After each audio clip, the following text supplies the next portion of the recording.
Hi, my name is Ilja. As has been said, I'll be talking about minor game hacking with Frida. Before I kind of jump in, actually, yeah, I'll get that in a second. So before I talk about the actual game hacking part, I basically have a sort of high-level slide about what the hell is Frida.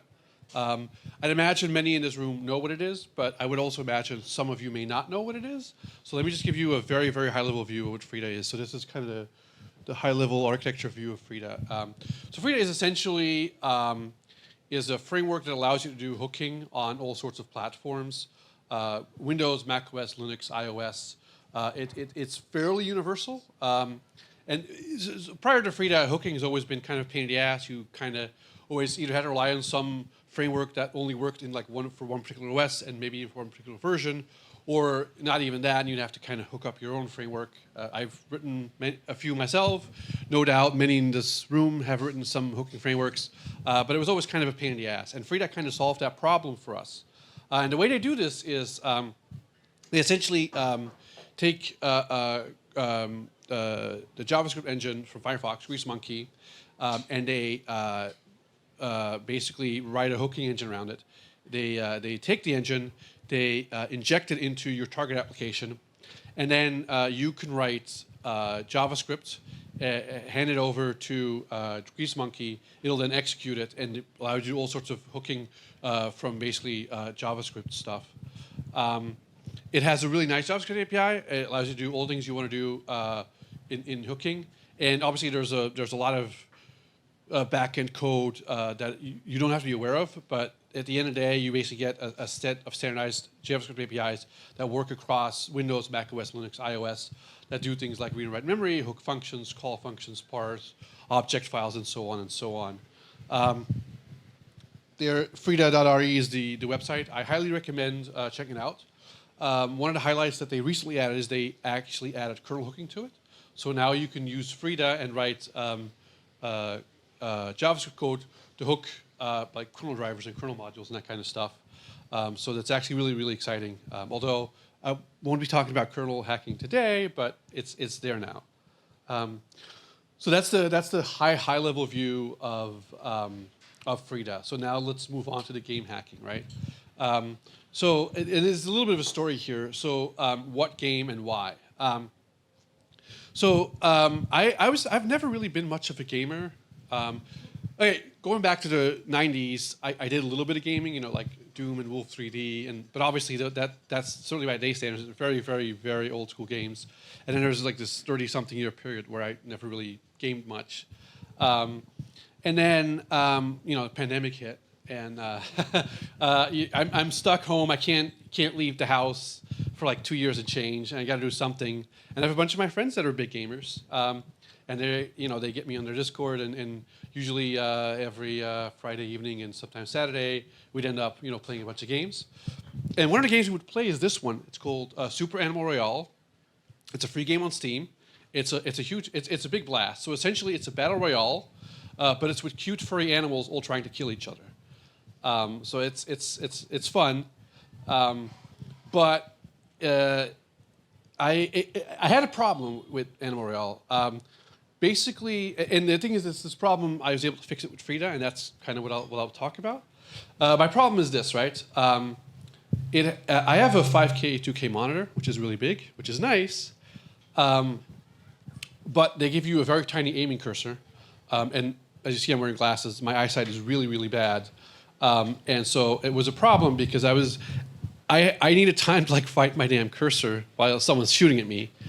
So obviously that was it's a terrible situation to be in, and I was able to fix this. I mean, I'm still terrible at Battle Royale, so I still get my ass kicked, but I get my ass kicked slightly less. So that was the problem I had, and so I was like, okay, well, I'm a hacker. Let me try and fix this, right? So this is what it looks like, by the way. I don't know if you can see here, but it's cute little furry animals, and you can pick up guns and start shooting at each other. And as I don't know if you can see it here, but essentially this is the aiming cursor. It's small, it's white, it doesn't stand out. It's a pain in the ass to kind of just play around with that.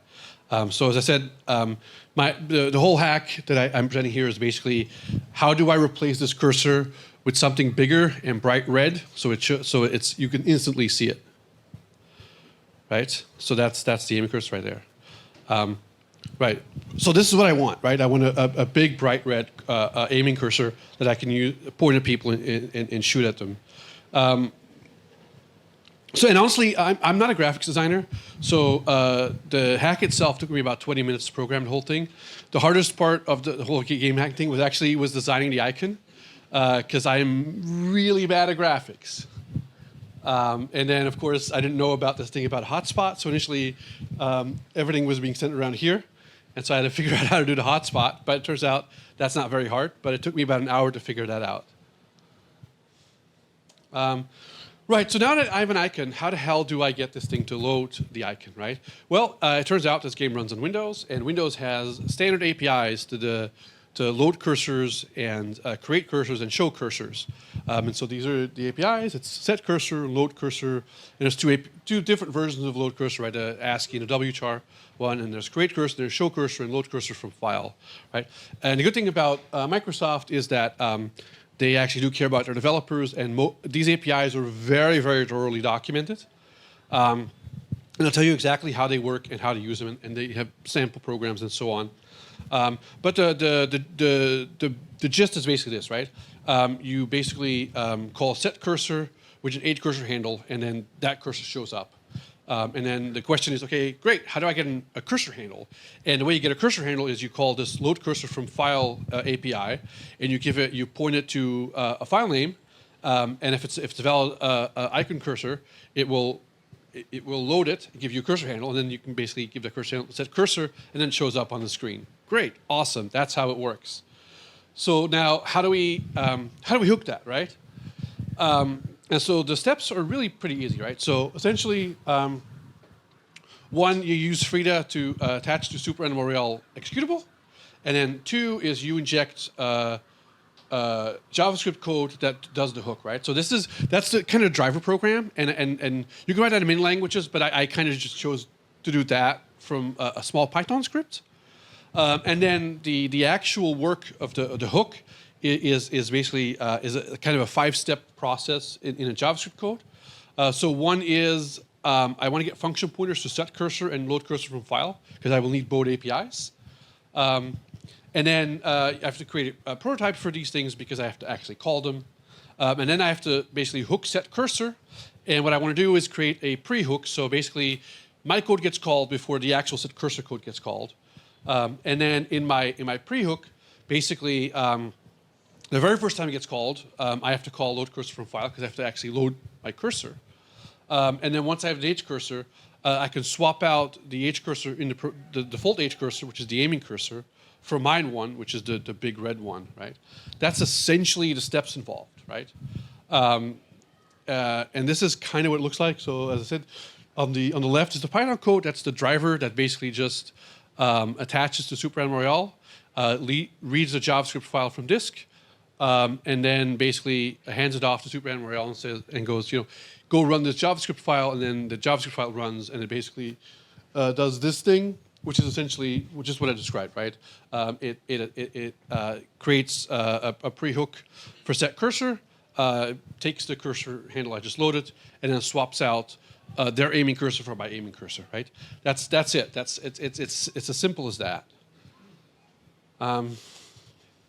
Right, so does it work? And I'll show you a demo. So this is kind of what you do, right? So you run the game, and then you get the PID of the game, and then you basically call my Python driver, give it a PID, and then it should swap out the aiming cursor, right? And so I've got and I'll demo it now, but I have a screenshot here, or should have a screenshot here.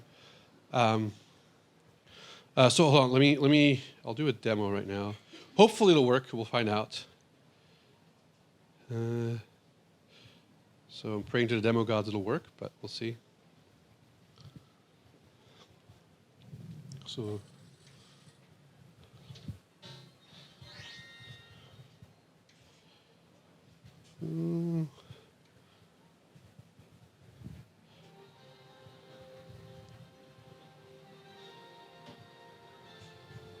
Shouldn't take long to load. Right. So this is my my little avatar. Sweet. So now let's. So there's the PID 22324.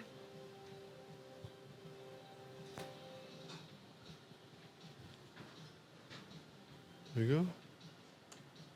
Sweet. So the hook should be in place now. So let's go back to the game, and let's play. Connected. There you go. Here's my big fat aiming cursor. And so obviously this looks a lot better than that tiny little white one you can't see. So that's it, right? That's the whole hack. Yeah, we don't actually need to game.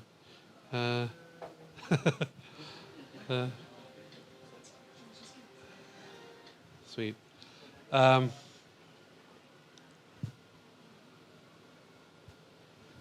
Sweet. Okay.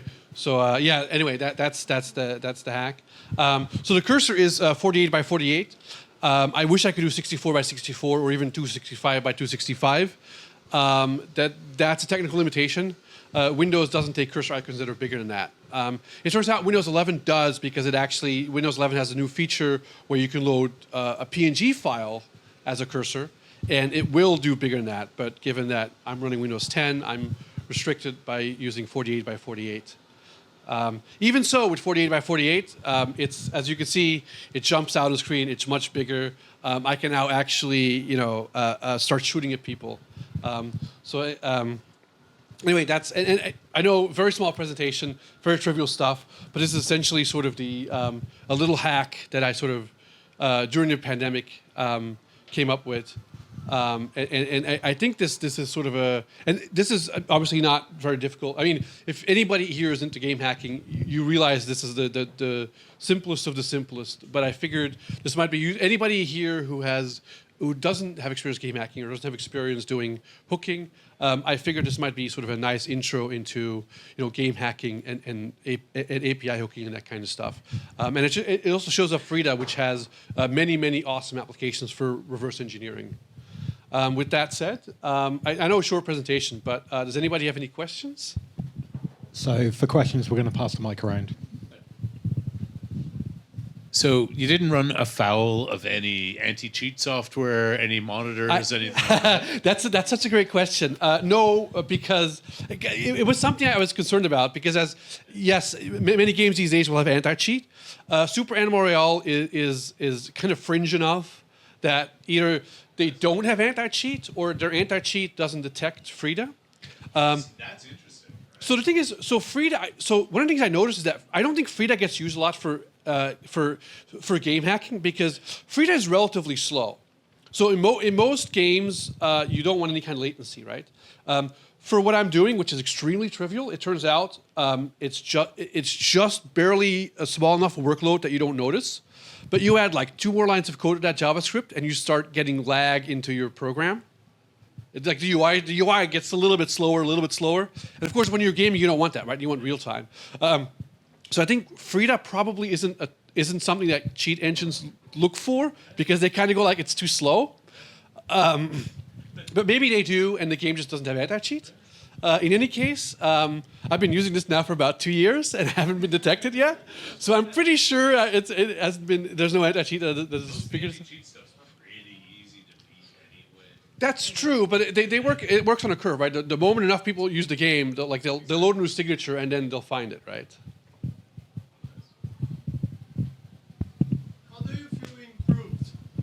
How do I feel improved? So as I said, I'm an absolutely horrible gamer. I was just constantly getting my ass kicked and getting shot at and just killed like 5 seconds into the game. That has now been improved from 5 to about 10 seconds. So I get a little bit more gameplay, but I'm still absolutely terrible. But it has slightly improved my gaming life.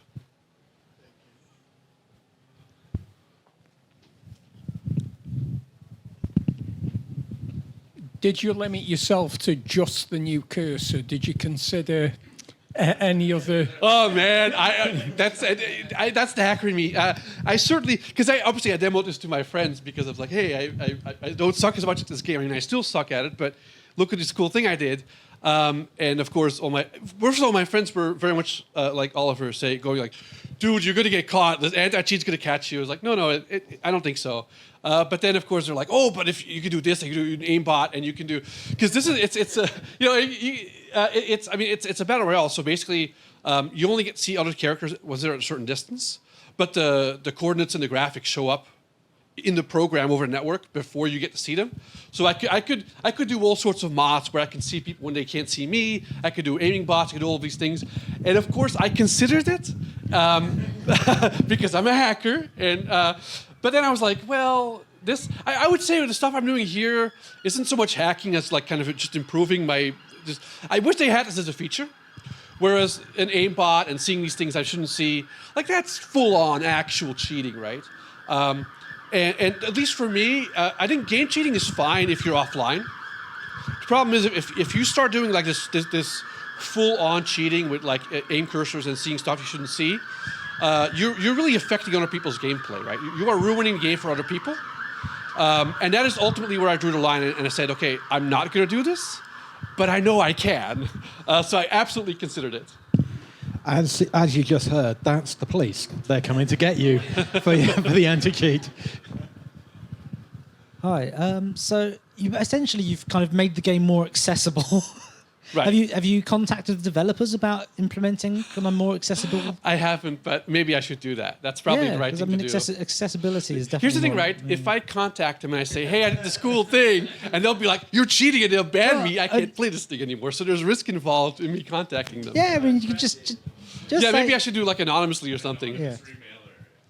Just say, hey, I can't see the cursor. Can you make it? Right, make exactly. it accessible? Maybe I should do that. Yeah.